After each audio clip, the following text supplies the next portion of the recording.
Quand on parle de cloud, on pense tout de suite à Internet. Donc dans la majorité des esprits, le cloud c'est Internet. On passe par Internet pour aller vers le cloud, mais le cloud n'a rien à voir avec Internet. Pour expliquer ça, je vais vous montrer un schéma. Donc là, on a une développeuse qui bosse pour une entreprise, et cette entreprise a choisi d'aller sur le cloud, de déployer ses applications dans le cloud AWS. Et donc pour accéder à ces ressources dans le cloud AWS, cette développeuse, elle va passer par Internet. Typiquement, l'entreprise, elle a choisi une région, Cape Town ou Sao Paulo, Dublin, peu importe, ou Paris ou Francfort. Donc ils ont choisi une région AWS. Pour accéder à cette région, la développeuse, qui est peut-être au bureau, elle va effectivement passer par Internet parce que c'est un accès à distance. Donc là, c'est Internet, pas sécurisé. Voilà, on maîtrise pas forcément le chemin par lequel on passe. Mais ce que je vais vous montrer par là, c'est qu'elle passe par Internet pour arriver dans un espace, et cet espace, c'est le cloud. Donc c'est le cloud AWS, et dans le cloud AWS, en fait, vous, en tant que client, en tant qu'entreprise, vous allez avoir des espaces. Dans chaque région, vous allez avoir ce qu'on appelle des VPC. Un VPC, pour Virtual Private Cloud, on va dire c'est un peu votre maison dans le cloud AWS. Imaginez si la région AWS, c'est un quartier,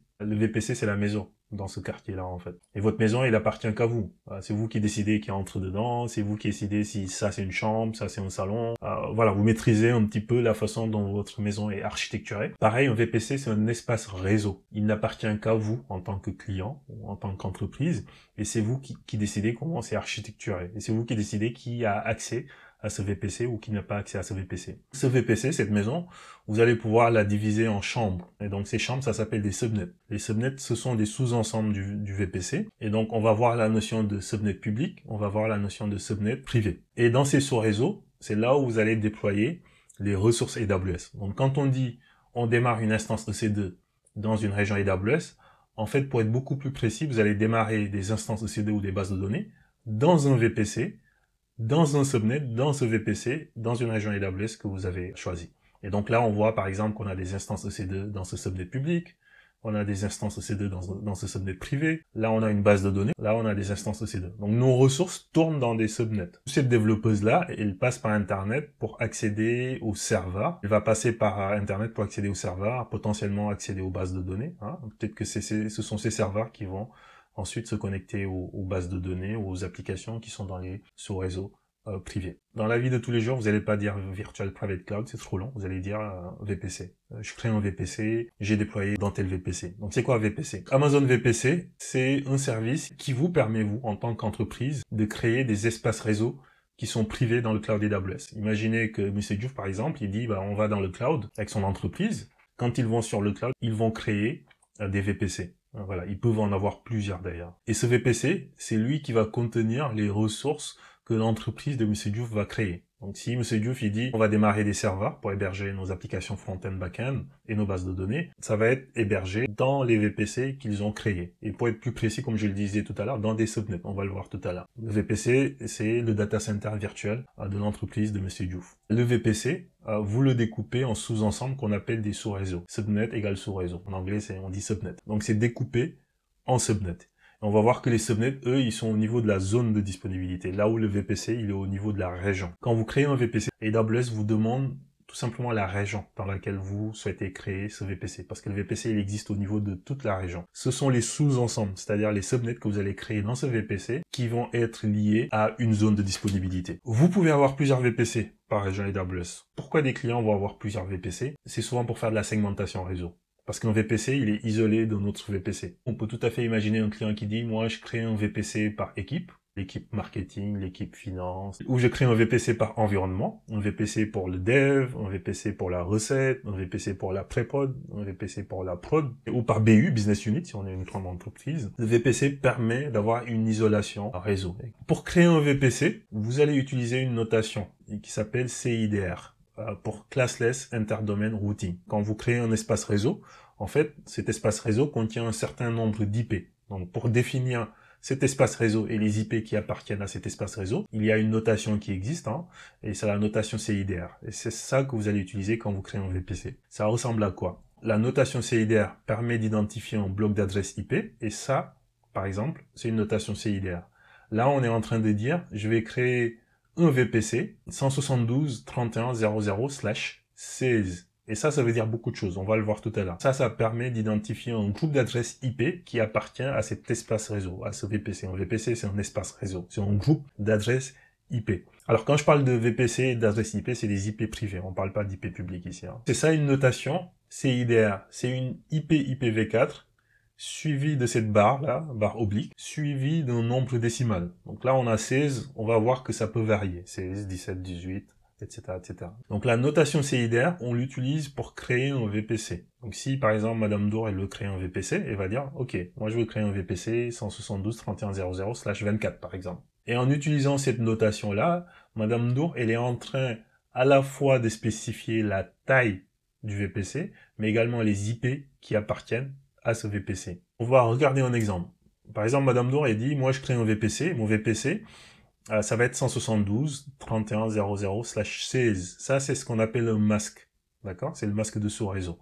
D'accord? Ce masque de sous-réseau-là, en fait, 16, ça veut dire 16 bits. Ça veut dire que les 16 premiers bits de cette adresse IP-là, ils sont fixes, parce qu'ils correspondent à l'adresse du sous-réseau. D'accord? Donc, pour le comprendre, ce qu'on fait, c'est qu'en fait, il faut prendre le 172.31.00, et puis on le convertit en notation binaire, parce que là, c'est du décimal. Donc, le 172, ça correspond à ça.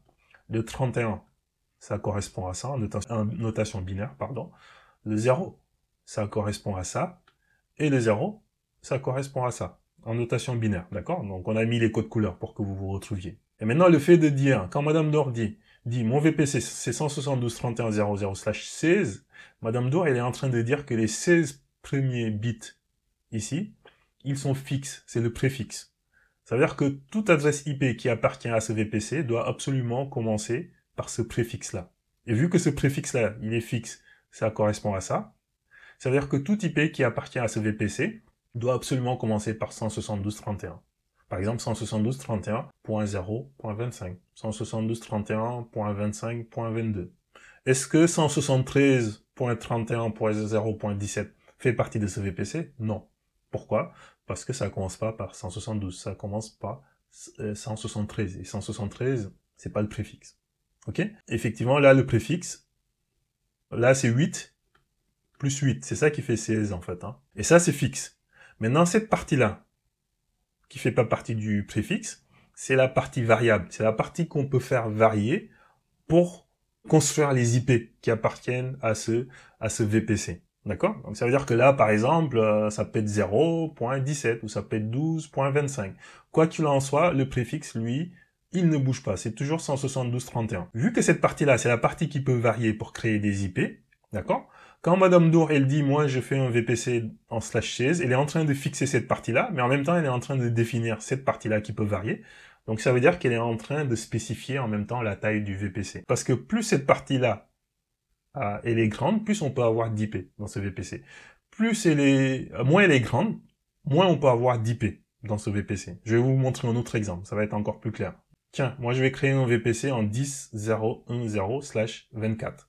Donc pareil, si on refait l'exercice, donc le 10 ça correspond à ça, le 0 ça correspond à ça, ce 1 il correspond à ça, et le 0, le dernier 0, il correspond à ça.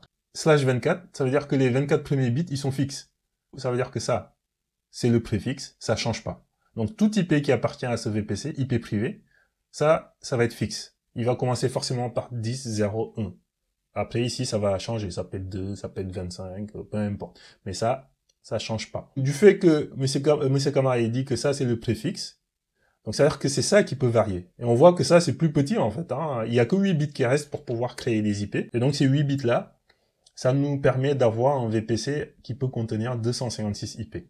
Alors que ici, Madame Dour, elle a dit /16. /16, ça veut dire que tout ça peut varier pour créer des IP. Et donc le VPC de Madame Dour, il peut contenir 65 536 IP. Quand on dit on l'utilise pour spécifier la taille, donc effectivement c'est ça qui spécifie la taille. Plus ça c'est petit, plus le VPC il est grand. Donc là on voit /16, 65 536 IP, /24, 256 IP. Si je fais /28, c'est encore plus petit. /28, je pense de mémoire, c'est 16 IP. C'est-à-dire que c'est un VPC où on peut avoir, théoriquement, 16 IP. Ça veut dire quoi un VPC où on a 16 IP? Ça veut dire que si dans ce VPC, chaque fois qu'on lance une instance EC2, vous vous rappelez, une instance EC2 a une IP privée, à chaque fois qu'on lance une instance EC2 dans ce VPC, si cette instance EC2 utilise une IP de ce VPC, ça veut dire que dans ce VPC avec 16 IP, on ne pourra lancer que 16 instances EC2. Donc vous allez me dire, mais 16 instances EC2, c'est 16 serveurs, c'est bien, c'est beaucoup. c'est pas beaucoup du tout, ça va très vite. Parce qu'en fait, ce que je dis, c'est que c'est théorique. Parce que vous n'aurez pas 16. D'ailleurs, ici, là, je dis /24, il y a 256, vous n'aurez pas 256. Pourquoi? Parce que quand vous allez créer les VPC, créer des sous-réseaux, déployer des load balancers, tout ça, en fait, ça va grignoter des adresses IP automatiquement. D'accord? Donc les 256, vous n'aurez pas 256 instances EC2 en fait. Donc du coup, la bonne pratique, je vous la donne tout de suite, ne créez pas des VPC trop petits. Un VPC trop petit, il va pas vous faire économiser en fait. C'est pas parce que vous dites je fais en /24 que ça va coûter moins cher. D'accord? Au contraire, vous allez sûrement avoir des problèmes parce qu'à un moment donné, vous allez lancer un seul serveur, après vous allez lancer plein d'autres serveurs. À un moment donné, le VPC, il va dire mais j'ai plus d'IP libre en fait. Hein. Pas d'IP libre, ça veut dire je peux pas lancer d'instance EC2 par défaut.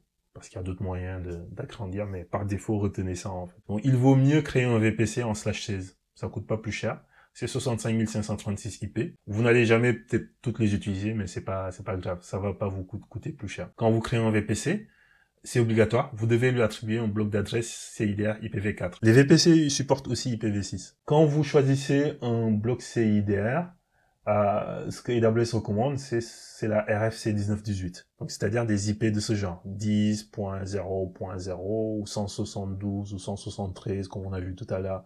.31 ou plutôt les 192, 168. Cette image montre qu'on peut avoir dans un compte AWS, on peut avoir plusieurs VPC et chacun avec son bloc CIDR. D'ailleurs, une bonne pratique en passant, ça peut sortir à la certification en Cloud Practitioner. Quand vous créez des VPC, quand vous créez plusieurs VPC, évitez d'utiliser le même bloc CIDR. Donc là, vous voyez, on a déjà 10.0.0.0/20.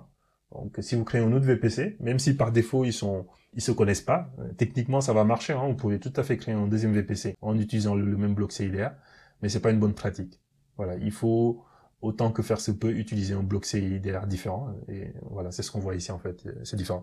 Et vous allez me dire, mais pourquoi? Parce qu'on sait jamais, si un jour vous vous dites, OK, mes deux VPC là, je veux les connecter pour qu'ils se parlent. Donc, c'est-à-dire, si je déploie quelque chose ici, il peut parler à quelque chose qui est dans ce VPC là.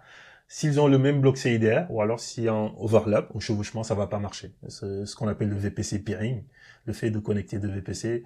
AWS va vous dire non, c'est pas possible, parce que c'est les mêmes blocs CIDR. AWS ne le supporte pas.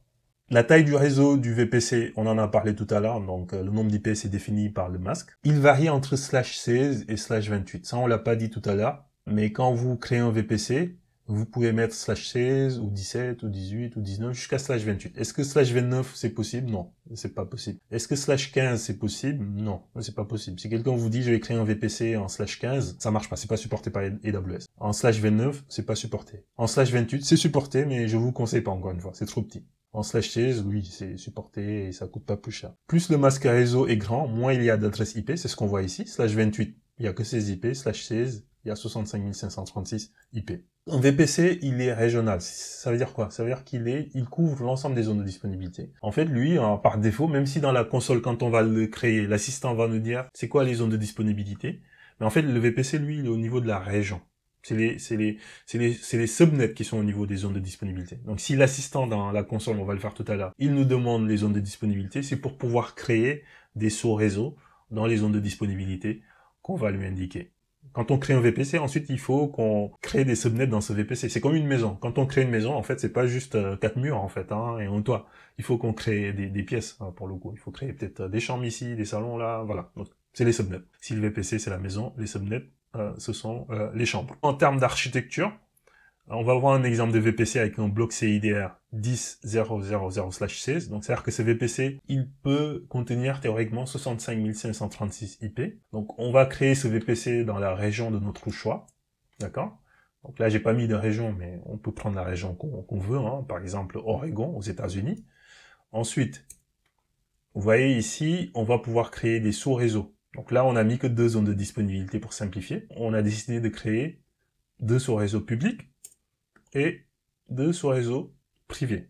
Et on va voir que quand on crée un sous-réseau, pareil, on va utiliser la même notation, en fait, c'est-à-dire la notation CIDR. Mais ce que je veux vous montrer ici, c'est que les sous-réseaux, ils sont contenus dans les zones de disponibilité. Celui-là, il est dans ces zones de disponibilité-là. Et souvent, la bonne pratique, quand vous créez des sous-réseaux, si je crée un sous-réseau public dans une zone de disponibilité, je crée son équivalent, ou sa copie conforme, dans les autres zones de disponibilité. Comme ça, j'ai quelque chose d'homogène. Ça, c'est la bonne pratique. Il faut éviter de créer un subnet public ici, et puis un subnet privé ici, et puis d'aller dans l'autre zone de disponibilité et de ne créer qu'un sous-réseau privé. Si vous créez un sous-réseau ici, créez son équivalent avec la même taille dans les autres zones de disponibilité. Ça, c'est une bonne pratique.